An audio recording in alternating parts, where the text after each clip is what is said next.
ರಾಕ್ಷಸ ಆ ಟಾಸ್ಕ್ ಅಲ್ಲಿ ವಿಲನ್ ಟಾಸ್ಕ್ ಅಲ್ಲಿ ನಿಮ್ಗೆ ಫಸ್ಟ್ ಗೇಮ್ ಅಲ್ಲಿ ಸ್ಪಂದನ ಅವ್ರ ಪರವಾಗಿ ಆಟ ಆಡ್ಲಿಕ್ಕೆ ಒಂದು ಚಾನ್ಸ್ ಸಿಗುತ್ತೆ. ಆ ಚಾನ್ಸ್ ನೀವು ಅತ್ಯದ್ಭುತವಾಗಿ ಬಳಸ್ಕೊಳ್ತೀರಾ. ಯಾಕಂದ್ರೆ ಅಶ್ವಿನಿ ಅವರು ಆಲ್ರೆಡಿ ಆಲ್ಮೋಸ್ಟ್ ರೀಚ್ ಆಗ್ಬಿಟ್ಟಿರ್ತಾರೆ. ಅಂದ್ರೆ ಒಂದೇ ಒಂದು ಸಣ್ಣ ಮಿಸ್ಟೇಕ್ ಇಂದ ಅವರು ಗೆಲ್ಲೋದ್ರಿಂದ ದೂರ ಉಳ್ಕೊಂತಾರೆ. ನೀವು ಆಡಿದಂತಹ ಆಟವನ್ನ ಎಲ್ಲರೂ ಸಹ ಅಪ್ರಿಶಿಯೇಟ್ ಮಾಡಿದ್ರು, ಗಿಲ್ಲಿಯವರು ಸಹ ಅಪ್ರಿಶಿಯೇಟ್ ಮಾಡಿದ್ರು. ಅಲ್ಲಿ 2 ನಂಬರ್ ಬಂದಾಗ ನೀವು ಬಳೆನ ಕಳೀತೀರಾ, ಇನ್ನೊಂದೇನೋ ಬಂದಾಗ ನೆನ್ಪಿಟ್ಕೊಂತೀರಾ. ಅದೆಲ್ಲ ಹೇಗೆ ಆಯ್ತು ಆ ಟಾಸ್ಕ್ ಅಂತ? ಯಾಕಂದ್ರೆ ಆ ಟಾಸ್ಕ್ ತುಂಬಾ ಜನರಿಗೆ ಇಷ್ಟ ಆಗಿದೆ. ಹಾಗಾಗಿದೆ ಸೊ ಗೊತ್ತಿಲ್ಲ ನನಗೆ ಎಲ್ಲಿವರೆಗೆ ಅನ್ಸಿತ್ತು ಅಂದ್ರೆ ಅಬ್ಬಾ ಈ ಟಾಸ್ಕ್ ಅಲ್ಲಿ ಏನಾದ್ರು ಸೋತ್ ಬಿಟ್ರೆ ನನಗೆ ಮರ್ಯಾದಿರಲ್ಲಪ್ಪ ಅನ್ನೋ ಲೆವೆಲ್ಗೆ ಆಗೋಗಿತ್ತು. ಯಾಕಂದ್ರೆ ಅದಕ್ಕಿಂತ ಪ್ರೀವಿಯಸ್ ಗೇಮ್ ನಾವು ತುಂಬಾ ಚೆನ್ನಾಗಿ ಆಡಿದ್ವಿ. ಬಾಲ್ ಬ್ಯಾಲೆನ್ಸಿಂಗ್ ಗೇಮ್ಗಳೆಲ್ಲ ಏನಿದೆ, ರಿಂಗ್ ಕಲೆಕ್ಟ್ ಮಾಡೋದು ಅದೆಲ್ಲ ತುಂಬಾ ಚೆನ್ನಾಗಿ ಆಡಿದ್ವಿ.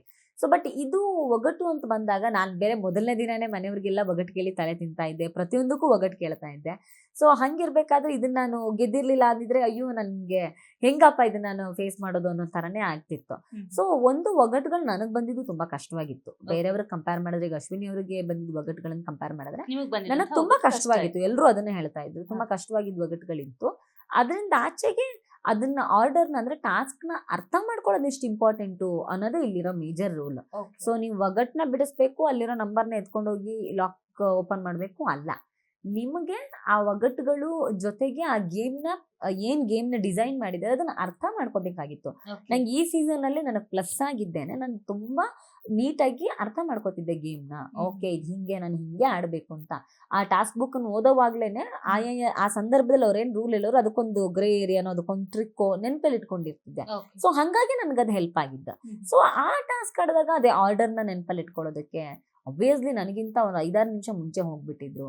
ಬಟ್ ಅವ್ರ ಆರ್ಡರ್ನ ಮಿಸ್ ಮಾಡಿದ ಕಾರಣಕ್ಕೆ ಮತ್ತೆ ಅವ್ರು ಎಲ್ಲೆಲ್ಲಿ 2-3 ಕಡೆ ಅವ್ರು ಮಿಸ್ ಮಾಡಿದ್ರು ಆ ಟಾಸ್ಕ್ ನಲ್ಲಿ. ಒಂದ್ ಕಡೆ ಚೀಟಿನ ಅಲ್ಲೇ ಬಿಟ್ಟು ಬರ್ಬೇಕಾಗಿತ್ತು, ಅಲ್ಲಿ ಬಿಟ್ಟು ಬಂದಿರ್ಲಿಲ್ಲ, ಅದನ್ನ ಎತ್ಕೊಂಡ್ ಬಂದ್ರು.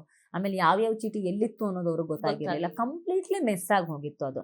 ಸೊ ನನಗೆಲ್ಲ ಒಂದ್ ಕಡೆ ನಾನು ಕಾಮ್ ಅಂಡ್ ಕಂಪೋಸ್ಡ್ ಆಗಿ ಆಡ್ಬೇಕು ಅನ್ನೋದು ಈ ಆಟದಲ್ಲಿ ಇದ್ದ ಮೇಜರ್ ರೂಲ್. ನಾನು ಅದನ್ನೇ ಅರ್ಥ ಮಾಡ್ಕೊಂಡಿದ್ದೆ. ಈ ಆಟ ಬೇಗ ಹೋದವ್ರಿಗೆ ಸಿಗುತ್ತೆ ಹೌದು, ಬಟ್ ಇಲ್ಲೆಲ್ಲಾದ್ರೂ ಕಾಮ್ ಅಂಡ್ ಕಂಪೋಸ್ ಆಗಿ ಆಡದೆ ಹೋದ್ರೆ ನಾವಾಗ ಆಟ ಕಳ್ಕೊತೀವಿ ಅನ್ನೋದೇ. ತುಂಬಾ ಹರಿಬರಿನಲ್ಲಿ ಗಡಿಬಿಡಿ ಮಾಡಿ ಆಟ ಕಳ್ಕೊಬಾರ್ದು ಅನ್ನೋದೇ ಇತ್ತು. ಸೊ ಅದಕ್ಕೆ ತಕ್ಕ ಹಾಗೇನೆ ಒಂದಷ್ಟು ತುಂಬಾ ಜನಕ್ಕೆ ಕಷ್ಟ ಅಂತ ಅನ್ಸಿದ್ದ 1-2 ಒಗಟುಗಳು ತುಂಬಾ ಕಷ್ಟ ಇತ್ತು. ಎಲ್ಲರೂ ಮನೆಯವರು ಹೇಳ್ತಾ ಇದ್ರು, ನಮ್ಗಂತೂ ಖಂಡಿತ ಅರ್ಥ ಆಗ್ತಿರ್ಲಿಲ್ಲ ಅಂತ. ಸೊ ಆ 2 ಒಗಟುಗಳನ್ನ ಸುಲಭವಾಗಿ ಬಿಡಿಸ್ತೀನಿ.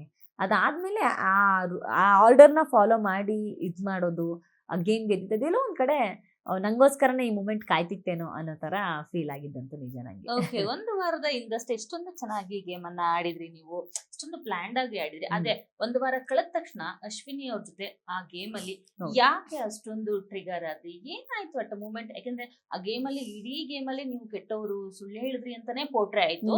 ಆದ್ರೆ ಅಲ್ಲಿ ಏನಾಯ್ತು ಅಂತ ಹೇಳಿದ್ದನ್ನ ಜನ ಕೇಳಿಸ್ಕೊಳ್ಳೋಕ್ಕೂ ರೆಡಿ ಇಲ್ಲ, ಅಲ್ಲಿದ್ದವರು ಕೇಳಿಸ್ಕೊಡಕ್ಕೂ ರೆಡಿ ಇಲ್ಲ. ಅಲ್ಲಿ ವಾಸ್ತವವಾಗಿ ಏನಾಯ್ತು ಆ ಗೇಮ್ ಅಲ್ಲಿ? ಅಂದ್ರೆ ಅದು ಫಿಸಿಕಲ್ ಗೇಮ್, ಅದು ಇದ್ದಿದ್ದೆ ಹಾಗೆ. ನನ್ಗಿಂತ ಡಬಲ್ ವೆಯ್ಟ್ ಇರೋ ಅಶ್ವಿನಿ ಅವರು ನನ್ನ ಮೈ ಮೇಲೆ ಬಂದಿದ್ದಾಗ ನಾನು ಹೆಂಗ್ ಅದನ್ನ ಟಾಲರೇಟ್ ಮಾಡೋದಕ್ಕೆ ಸಾಧ್ಯನೇ ಆಗಲ್ಲ, ತುಂಬಾ ಕಷ್ಟ. ಯಾಕಂದ್ರೆ ನನ್ಗೆ ನಿಯರ್ಲಿ 80 ಕಿಲೋ ಇದಾರೆ ಅವರು. ಸೊ ಅವ್ರ ವೆಯ್ಟ್ ನನ್ನ ಬಾಡಿ ಮೇಲೆ ಬಂದ್ ಬೀಳುತ್ತೆ. ಅಂಡ್ ಅವರು ಹಿಂಗೆ ನನ್ನನ್ನ ಎತ್ತಿ ತಳ್ಳದ್ ನೀವು ನೋಡ್ತೀರಾ ಅದ.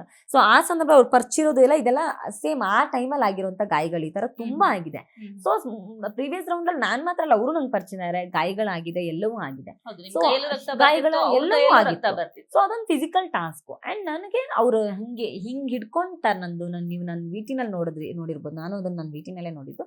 ಜಸ್ಟ್ ಅವ್ರು ನನ್ನನ್ನ ನೆಲಕ್ಕೆ ಹಾಕಿ ಹಿಂಗ್ 2 ಕೈಗಳನ್ನು ಒತ್ತಿ ಇದ್ ಮಾಡುವಾಗ ಅವ್ರ ಬಾಯಿಂದ ಎಂಜಿಲ್ ನನ್ನ ಬಾಯೊಳಗಡೆ ಬೀಳುತ್ತೆ. ಸೊ ಹಂಗಾಗಿ ಅವ್ರ ಬಾಯಿ ಎಂಜಿಲ್ ನನ್ನ ಒಳಗಡೆ ಬಿದ್ದಿದ್ದಕ್ಕೆ ನಾನು ಥೂ ಅಂತ ಉಗಿತೀನಿ. ಸೊ ಬಟ್ ನನ್ಗೆಲ್ಲ ಅನ್ಸುತ್ತೆ ನಾನು ಅದನ್ನ ಅವ್ರ ಮುಖಕ್ಕೆ ಹೋಗ್ಯೋದು ಬೇಕಾಗಿರ್ಲಿಲ್ಲ, ಸೈಡಲ್ಲಿ ಹೋಗಿಬೋದಾಗಿತ್ತು ಅಂತೆಲ್ಲ ಅನ್ಸಿತ್ತು.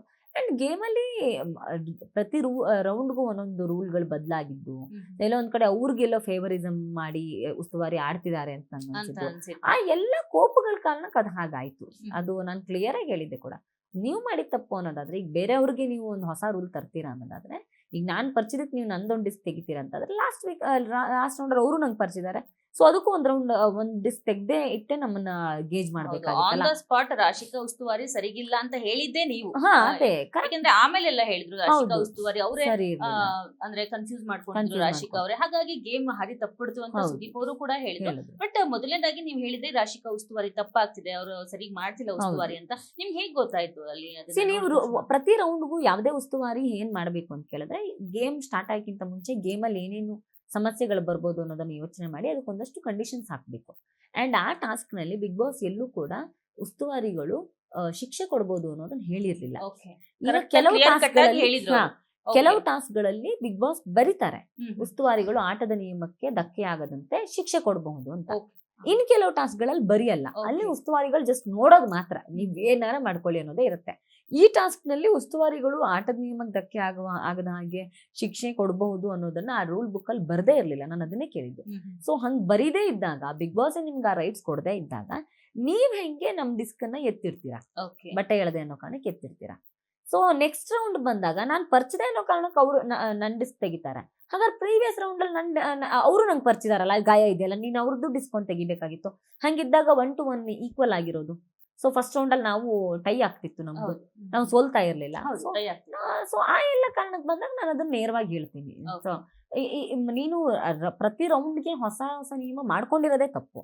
ಅಂಡ್ ಗೇಮ್ ನ ಮಧ್ಯದಲ್ಲಿ ರೂಲ್ ಮಾಡ್ಕೊಳ್ಳೋದು ಮತ್ತೊಂದು ತಪ್ಪು. ಅದೆರಡು ಮಾಡೋ ಹಾಗಿಲ್ಲ ಅಂತ. ಸೊ ಅಲ್ಲೇ ನನಗೆ ಅವಾಗ್ಲೇ ನಾನು ಅಂದಿದ್ದೆ ಇದು ತಪ್ಪು ಉಸ್ತುವಾರಿ ಅಂತ ಅಂದಿದ್ದೆ. ಸೊ ಅದನ್ನ ಅವರು ಮತ್ತೆ ಸರಿನೂ ಮಾಡ್ಕೊಳ್ಳಿಲ್ಲ, ಗೇಮ್ ಇನ್ನಷ್ಟು ಹದಗೆಡಿಸ್ಕೊಂಡ್ಬಿಟ್ರು.